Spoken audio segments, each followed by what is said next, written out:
We want to say to you, it's not a matter of changing the circumstances to make them go away. It's a matter of changing your focus to make them go away. In other words, what the negative emotion that you feel is, what it is and what it only is and what it only ever is and what it only ever has been and what it only ever will be. What negative emotion only is your active vibration that is contrary to your larger active vibration. And what we mean by that is, you were source energy before you came into this body, you know that? And you're still mostly source energy even though you're in this physical body. You are non-physically bigger and more than you are physically. But there are two vibrational aspects to that which you are. Sometimes humans call that source or soul or God. We refer to it as your inner being or your inner beingness or the source within you. But that non-physical energy, that larger part of you, exists at all times. Now sometimes some of that energy is focused into a physical body like you. And when that happens, there is the potential of two vibrational vantage points going on. And if there is a big variance between those vibrational vantage points, you don't feel so good. In other words, who you really are as source energy is one who loves always, only, ever. And when you find someone to hate, and there are a lot of rascals out there, a lot of rascals doing dastardly deeds, as you focus upon those and you feel hatred or anger toward them, you do something that the source within you does not do. Now, many humans have been trying to convince God to be as mean and angry as they are. Some have even put words in God's mouth. Some have turned God into a vengeful God. And we want you to understand that's man's out of the vortex perspective of something that is not. In other words, when man speaks of a vengeful God, it's because he's looking through vengeful glasses, his own vengeful glasses. Because you cannot set your radio dial at 6:30 a.m. and hear what's being broadcast at 98.7 FM. The frequencies have to match up.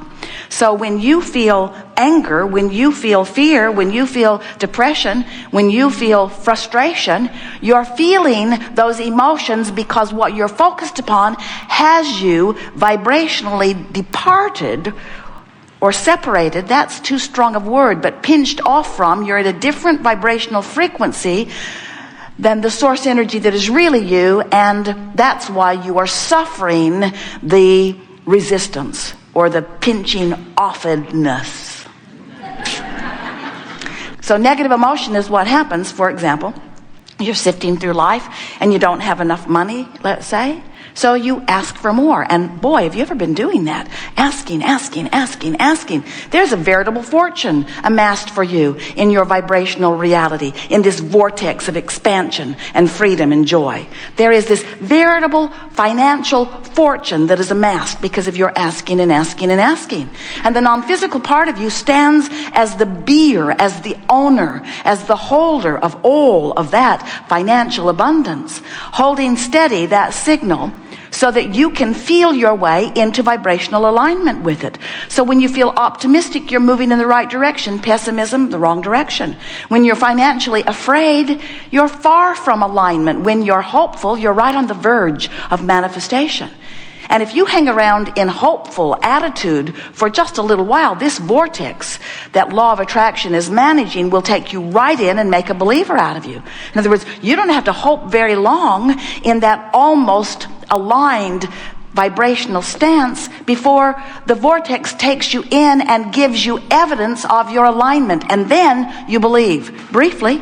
You do that often enough, you get into hope often enough, you'll become a believer often enough that you will come to know your financial well-being.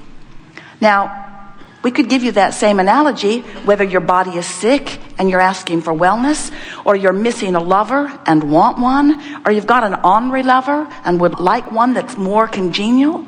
In other words, whatever it is that you're living is causing you to ask all day, every day. And we so much want you to know that when you ask that it is given, that we've written a book and given it the title. Here it is. Proof. When you ask, it is given. But it's not just that it is given. It is that it becomes. It vibrationally becomes. Now, many of you say, big deal. It's vibrationally become, but can I spend it? And we say everything that you know as this earth spinning in this orbit, even the people upon it and the animals upon it, all of that was a vibrational reality at one time. Everything that becomes manifest is first a vibrational reality. So when you begin to understand the power of this vibrational reality, that's what we're going to work on together here today. We're going to convince you, we're going to give it everything that we and Esther have. We are going to convince you that this vibrational reality is where it all is. We want, by the end of this gathering, for you to know, as we know, that what you are calling reality is old news. By the time it's manifested, even if you just got that new car today, it's old news. Because by the time it's manifested, you have long come into alignment with it, you see. Where it's really at, the fresh, new, expansive you is in this vibrational reality. And you know how you know? When you're moving toward it, you feel great. When you're moving away from it, you feel awful. When you are in vibrational sync with your vibrational reality, even before it is manifested, you feel wonderful. And do you know, everything that you want, everything you want, whether it's a material object, a state of being, a state of mind, whether it's a relationship, a pile of money, a material object, every single thing that you or anyone has ever wanted, you want for one reason and one reason only. You think you will feel better in the having of it. You think you will feel better in the having of it. Feel. You think you will feel better in the having of it.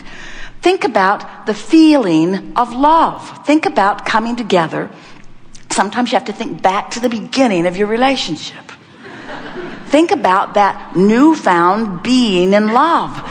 You know that feeling of being in love? Do you remember that feeling of being in love? It wasn't about stuff. It wasn't about places. It was about how you felt. It was about how you felt, and you associated it with this person that you were feeling that way about and who was feeling that way about you. But it was a vibrational state. It was alignment. You were just using that relationship and that person as your excuse to line up with who you are. And that feeling of in love is you lining up with who you are. That's the feeling of passion. That's the feeling of eagerness. That's the feeling of joy. That's the feeling of love. That's who you are, and that's how you're supposed to feel. That's how you optimally do feel when there is not active resistance within you in any point in time. We are eager to talk with you about anything that is important to you. We'll talk about law of attraction all day today. Mostly, we're going to talk about this vortex. We're going to talk about this vibrational reality where everything that you've become and all cooperative components to all of that have already been assembled. And we're going to convince you, or do our best to do so, that this now reality that you hold so much stock in is really barking up the wrong tree. We want to convince you that if you will look forward, if you will feel forward, the thing that makes that a little bit of a hard sell for our physical human friends is that when you are deciphering your physical world, you use your eyes and your ears and your nose and your fingertips and your tongue. In other words, you smell it, you see it, you hear it, you feel it, you devour it with all of your physical senses. It's tactile and it's real, and you agree upon so much of what you're experiencing. We know it's vivid and it's enticing and it's delicious, and you came to experience all of that. And when we talk about the vibrational reality, you can't see in there. You can't hear in there. In other words, you can only feel in there. Sometimes you leave this gathering and your friends say, "How was it?" And you say, "It was great." They say, "Was it worth the drive? Was it worth the flight? Was it worth the price? What went on there?" And then you say, "Well, I have to admit, it was a little odd." There's this man who calls his wife Abraham. It starts there. And she stands on the stage and points at some invisible place and insists that it's the vortex and that everything we want is in it. And I looked, I didn't see.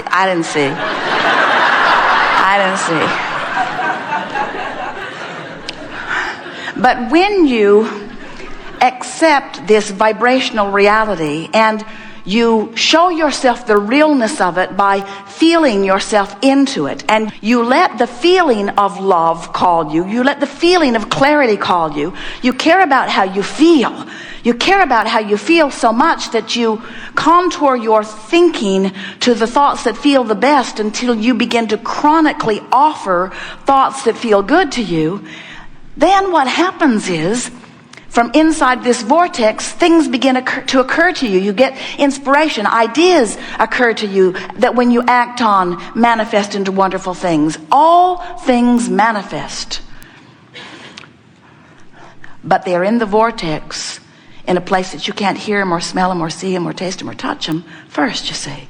And so that's really the hurdle that we have to accomplish with most of our physical friends. We have to convince you that if you will consistently feel your way into alignment, that then you will become one of the chronic cooperative components to your own desires. And when you are consistently a cooperative component, when you're on the same wavelength of your own desires, those desires must manifest into your experience. But here's the tripping point for so many of you. If you say, all right, I'll play your silly game, I'll accept the reality of whatever that is that you're pointing at, and I'll feel my way, I'll reach for thoughts that feel better, I'll tune myself vibrationally to the source within me, I will line up vibrationally, because then the things I want will manifest into my reality. Now you've tripped yourself up again, because what you're saying is, I have this thing that isn't that I want, and I'm willing to do this stuff in order to get this thing that isn't. As long as your attention is upon this thing that isn't, you can't get into the vortex. And unless you get into the vortex and are in alignment with the vibrational aspect of it, it cannot become a reality. So that's why we want to convince you, go for the love, go for the clarity, go for the fun, go for the good feeling. You are all day, every day, sifting through life. When someone's rude, you want them to be nicer. When you've got a biological problem on your planet, you want improvement. When you are stiff and sore in your body, you want to be limber and good feeling. When you feel bound up, you want to be free. When you are confused, you want to have clarity. When you don't have enough money, you want more money. All day, every day, you're sifting and sorting and becoming and becoming and becoming and becoming and becoming and becoming and becoming and becoming. And the larger part of you has become it and is holding a steady vibrational beam for you. And you can tell whether you're up to speed with it or not. And it has nothing to do with you not having that relationship you think you want, or not having that car you think you want, or that whatever it is. Your negative emotion is not about the absence of the manifestation. It's about the absence in the moment of the alignment with the expanded version of you. You must keep up with you if you are to be the joyful being. And by keeping up with you, we mean keep up to speed vibrationally, not with your stuff. We are pretty sure that someday we will hold a seminar and there will be hundreds of thousands of people online listening, and the subject will be demanifestation of all this stuff. Because the more you gather and try to make important and hold unto you, the less free you feel, you see. Because your joy is in alignment with the fullness of that which you have become, not alignment with the stuff that you use in order to exaggerate your effectiveness or your power. Again, don't misunderstand. We want you to have all that stuff. We want your body to feel good and look good. We want your manifestations to be beautiful and please you. But we want you to know the manifestations will never be enough to please you. And even the manifestations that you gather will never be enough, because that's looking for love in all the wrong places. What you're looking for is alignment with the new idea you just hatched. That's what you're looking for. Alignment with the new idea you just hatched. Nothing is more exhilarating than coming into alignment with that new idea. The other morning, Jerry woke up early. He usually gets up before Esther does, and usually has a pretty good vibrational momentum going before her feet even hit the floor. And this morning was no different. He was all excited, could hardly wait for her to get up. Wanted to talk to her about something that he'd been pondering and been poking around at something in the night. Some improvements relative to some things with this work. The business part of it. And so he'd been poking around, and when Esther came out into the room where he was, ideas just started barreling into her head. It was like she rendezvoused with a whole big download of inspiration. And Jerry said, I'm so glad you're up. I want to talk to you. And Esther said, before you do, I think I have a lot to say. It's like Abraham wants to tell you all this stuff.